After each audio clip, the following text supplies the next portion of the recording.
കൊരങ്ങന്റെ കയ്യിൽ കുഞ്ഞികൃഷ്ണനെ കിട്ടിയാൽ എന്നൊരു പഴമൊഴി ഉണ്ടേ. അങ്ങനൊരു പഴമൊഴി ഉണ്ടോ? ആ ഉണ്ട്, പക്ഷെ അതിപ്പോഴാ ഒത്തത്. ഈ കൊരങ്ങന്മാർക്ക് തീരെ വിവരമില്ലാന്ന് എനിക്കിപ്പോഴാ ബോധ്യായ. ആനയ ഭേദോട്ടോ. ഔ എന്താ ഒരു താഴ്ച, അസല് വെള്ളവും. അസുഖം മാറിയാ നേരെ ഇല്ലത്തേക്ക് പോവല്ലേ? പിന്നെ നേരെ കടയിലേക്ക് വരുമല്ലോ. എന്നാ ഞങ്ങൾ അങ്ങോട്ട് ഇറങ്ങട്ടെ. ഓ വാടി, ഇതൊരു ഒഴിയാബാധയായല്ലോ ദൈവമേ. ഇന്ന് ഡിസ്ചാർജ് ആവുമെന്ന് ഞാൻ ഒട്ടും പ്രതീക്ഷിച്ചില്ല.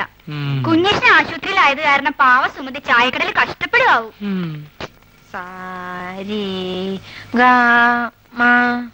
അങ്ങനെയല്ല,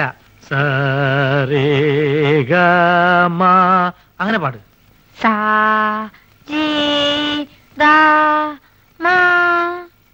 ചേട്ടാ, ഇത് ഏത് രാഘവ?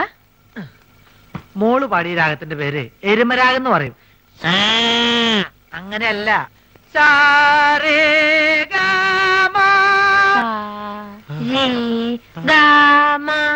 അങ്ങനെയല്ല,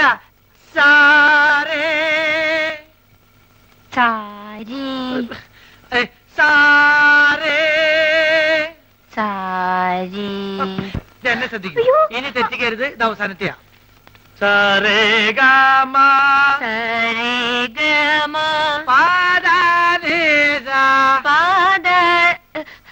ബഹുമാനം വേണ്ട, ഇരുന്ന് പാടൂ.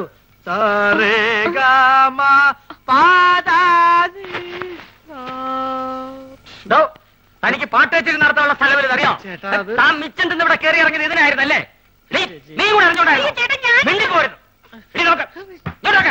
ഏതായാലും ഇത്രയാ സ്ഥിതിക്ക് ഇനി ഇത് വെച്ച് നീട്ടണ്ട. നീ ആ മാധവൻ കുട്ടി ഇങ്ങോട്ട് വരാൻ പറ. ഇതെങ്ങനെ നടന്നോട്ടെ, ഇല്ലേ ചെലവാ.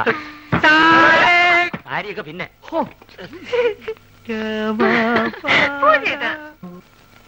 വേണ്ട വേണ്ട, നിന്റെ ഒരു ന്യായവും എനിക്ക് കേൾക്കണ്ട. ആ വലിവും വെച്ച് അയാൾ പറഞ്ഞത് കേട്ടപ്പോ എന്റെ തൊലി പൊള്ളിപ്പോയി.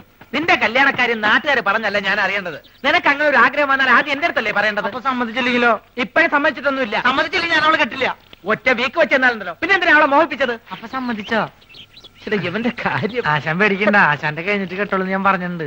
ഞാൻ പിരിയാം.